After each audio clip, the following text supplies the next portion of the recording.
Salut tout le monde et bienvenue dans cette première vidéo d'apprentissage de langage C. Aujourd'hui, on va créer ensemble notre tout premier programme en C. Un classique, afficher le message « Bonjour tout le monde » dans le terminal ci-dessus. Pour ce tutoriel, j'utilise mon VS Code pour écrire mon code et Clang dans le terminal pour la compilation dans mon Mac. Alors, commençons dans mon VS Code. Je crée un nouveau fichier que je vais enregistrer sous le nom projet 1 dans tpc. Et maintenant, je vais écrire le code.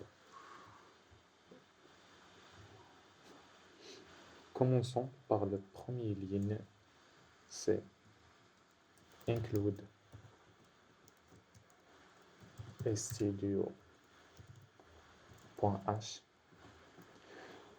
Ce ligne sert à inclure une bibliothèque standard qui vous permet d'utiliser la fonction printf pour afficher le texte à l'écran.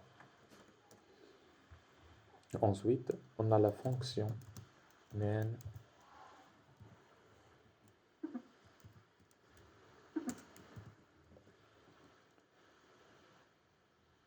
c'est le point d'entrée principal de tout programme en C. Quand on lance le programme, l'exécution commencera toujours par main. Et à l'intérieur, on appelle la fonction printf et on écrira bonjour le monde. N'oubliez pas le point virgule.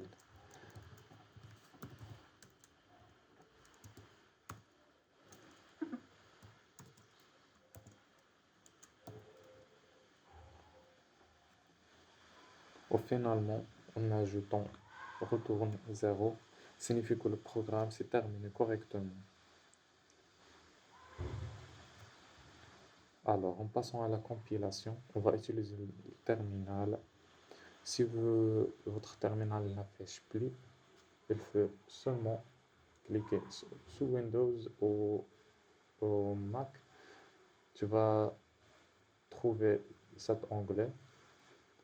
Cliquez sur terminal et nouveau terminal. Automatiquement, le pointeur est placé dans le dossier spécifique. ls pour assurer que le dossier existe, c'est projet1.c. Alors, je vais écrire Clang et le nom de fichier c'est projet.c et le output sous le nom bonjour.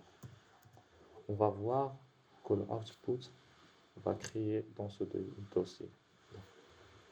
On regarde, on a un fichier à ajouter. C'est le exécutable de langage C. Une fois la compilation est terminée, on peut lancer notre programme en tapant dans le terminal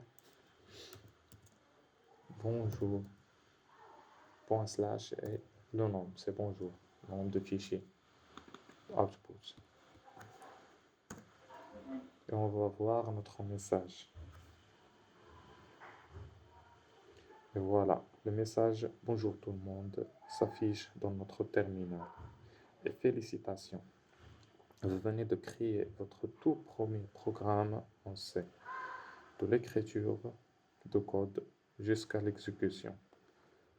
Dans la prochaine vidéo, on apprendra comment demander à l'utilisateur de saisir une valeur.